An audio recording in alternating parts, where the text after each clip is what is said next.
بسم اللہ الرحمن الرحیم۔ ایک شخص حارث بن ہشام نامی نے آن حضرت صلی اللہ علیہ وآلہ وسلم سے سوال کیا تھا کہ حضور آپ پر وحی کیسے نازل ہوتی ہے؟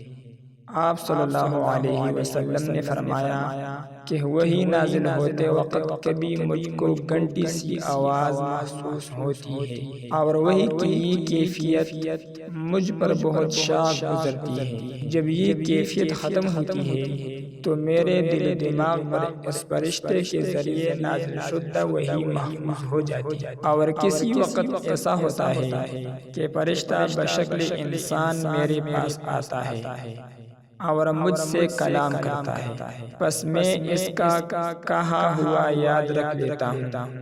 حضرت عائشہ رضی اللہ عنہا کا بیان ہے کہ میں نے سخت کڑاکے کی سردی میں آن حضرت صلی اللہ علیہ وآلہ وسلم کو دیکھا ہے کہ آپ صلی اللہ علیہ وآلہ وسلم پر وحی نازل ہوئی، اور جب اس کا سلسلہ موقوف ہوا تو آپ صلی اللہ علیہ وآلہ وسلم کی پیشانی پسینے سے شرابور تھی۔ آن حضرت صلی اللہ علیہ وآلہ وسلم پر وحی کا ابتدائی دور اچھے سچے پاکیزہ خوابوں سے شروع ہوا۔ آپ خواب میں جو کچھ دیکھتے وہ صبح کی روشنی کی طرح صحیح اور سچا ثابت ہوتا۔ پھر من جانب قدرت آپ تنہائی پسند ہو گئے اور آپ صلی اللہ علیہ وآلہ وسلم نے غار حرا میں خلوت نشینی اختیار فرمائی، اور کئی دن اور رات وہاں مسلسل عبادت اور یاد الہی و ذکر و فکر میں مشغول ہوتے رہے، جب تک گھر آنے کو دل نہ چاہتا۔ توشہ ہمراہ لیے ہوئے وہاں رہتے۔ توشہ ختم ہونے پر ہی اہلیہ محترمہ حضرت خدیجہ رضی اللہ عنہا کے پاس تشریف لاتے اور کچھ توشہ ہمراہ لے کر پھر وہاں جا کر خلوت گزی ہوتے۔ یہی طریقہ جاری رہا یہاں تک کہ آپ پر حق منکشف ہو گیا اور آپ غار حرا ہی میں قیام پذیر تھے کہ اچانک حضرت جبرائیل علیہ السلام آپ کے پاس حاضر ہوئے اور کہنے لگے، اے محمد پڑھو۔ آپ فرماتے ہیں کہ میں نے کہا کہ میں پڑھنا نہیں جانتا۔ آپ صلی اللہ علیہ وسلم فرماتے ہیں کہ فرشتے نے مجھے پکڑ کر اتنے زور سے بھینجا کہ میری طاقت جواب دے گئی، پھر مجھے چھوڑ کر کہا کہ پڑھو۔ میں نے پھر وہی جواب دیا کہ میں پڑھا ہوا نہیں ہوں۔ اس فرشتے نے مجھ کو نہایت ہی زور سے بھینجا کہ مجھ کو سخت تکلیف محسوس ہوئی، پھر اس نے کہا کہ پڑھ۔ میں نے کہا کہ میں پڑھا ہوا نہیں ہوں۔ فرشتے نے تیسری بار مجھ کو پکڑا اور تیسری مرتبہ پھر مجھ کو بھینجا، پھر مجھے چھوڑ دیا اور کہنے لگا کہ پڑھو اپنے رب کے نام کی مدد سے جس نے پیدا کیا اور انسان کو خون کی پٹکی سے بنایا۔ پڑھو اور آپ کا رب بہت ہی مہربان، بہت ہی مہربانیاں کرنے والا ہے۔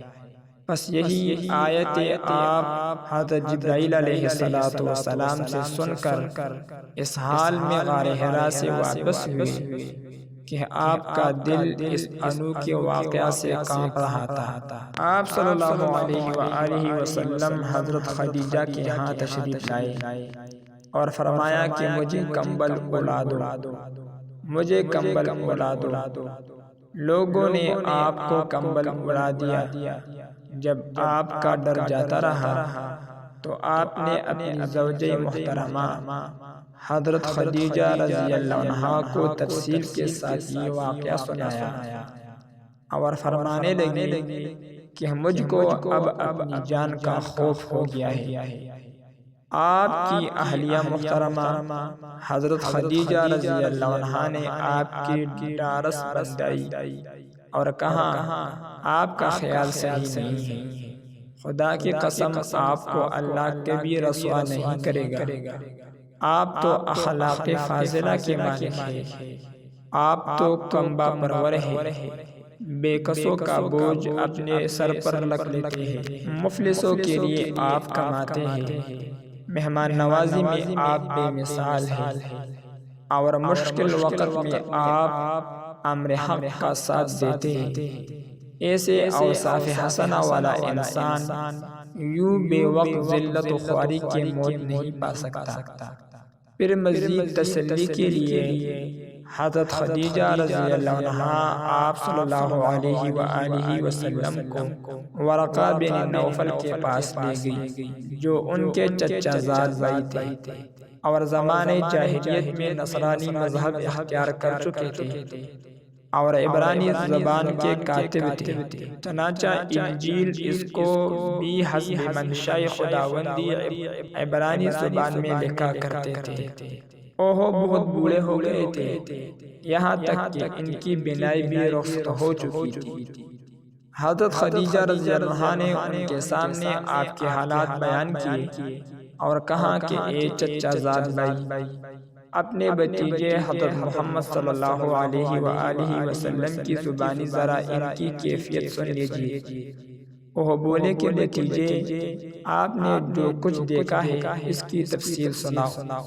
چنانچہ آپ نے از اول تا آخر پورا واقعہ سنایا، جسے سن کر ورقہ بے اختیار ہو کر بول اٹھے کہ یہ تو وہی ناموس معزز راز فرشتہ ہے جسے اللہ نے حضرت موسیٰ علیہ السلام پر وحی دے کر بھیجا تھا۔ کاش میں آپ کے اس عہد نبوت کے شروع ہونے والے پر جوان عمر ہوتا، کاش میں اس وقت تک زندہ رہتا جبکہ آپ کی قوم آپ کو اس شہر سے نکال دے گی۔ رسول اللہ صلی اللہ علیہ وسلم نے یہ سن کر تعجب سے پوچھا، کیا وہ لوگ مجھ کو نکال دیں گے حالانکہ میں تو ان میں صادق و امین اور مقبول ہوں؟